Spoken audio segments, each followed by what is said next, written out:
Hi, I'm Father Jim Forson, and I'd like to share with you some reflections on the gospel of this second Sunday of Advent. You know, when you look at the life of John the Baptist and what he did and what he said, it's no wonder that the authorities killed him.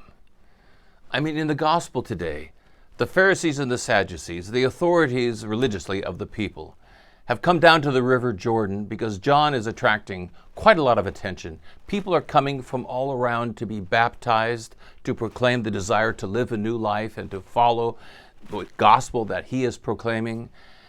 And the Pharisees and the Sadducees are there to be baptized, but really to kind of jump on that bandwagon and say they're part of this too, and maybe even capture a little bit of the glory of John the Baptist.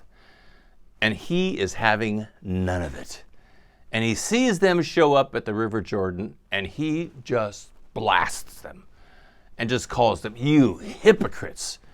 And he gives them this awful curse, "You brood of vipers," something that is one of the worst things you could say to a Jewish man of that day. A viper, a serpent, one of the lowest of creatures, the very thing that led Adam and Eve to the downfall of mankind. "You vipers, you children of vipers." And he sees right through their hypocrisy. And he says, "What brought you here? You desire to reform your life?" And he just challenges them.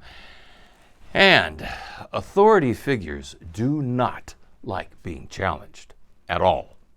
I mean, watch what happens when any of our politicians are asked an uncomfortable question or a challenging question by a reporter or something like that. How do they react? They react with anger and "How dare you? How presumptuous of you?" And they're not alone. I mean, who of us like being challenged? It's tough. Who of us like hearing somebody say to us, "You know, your drinking is getting out of control"? We don't want to hear that. Or, "You're not treating the kids well at all. They're afraid of you." What? Or, "You know, you're not helping this marriage one bit." Who likes being challenged like that? Nobody. And John then, with the Pharisees, to make it even more difficult, he said, "Oh, you want to reform your lives? Is that what you're saying? Prove it. Give me proof of your desire to live a new life." Yeah, no wonder they killed him. Authorities do not like being talked to that way at all. And as I said, neither do we. But this is Advent. And John the Baptist stands before us, as he did before the people, telling them exactly what they needed to do differently. He told the tax collectors how they needed to change, and the Roman soldiers how they needed to do differently, and the scribes and the Pharisees how they had to change. And he does the same with us. He stands before us at Advent, and he looks into our lives, and he tells us what he told his people. You have to change. You have to reform your life.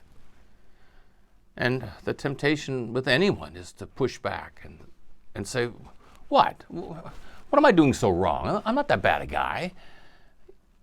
But that's not the point.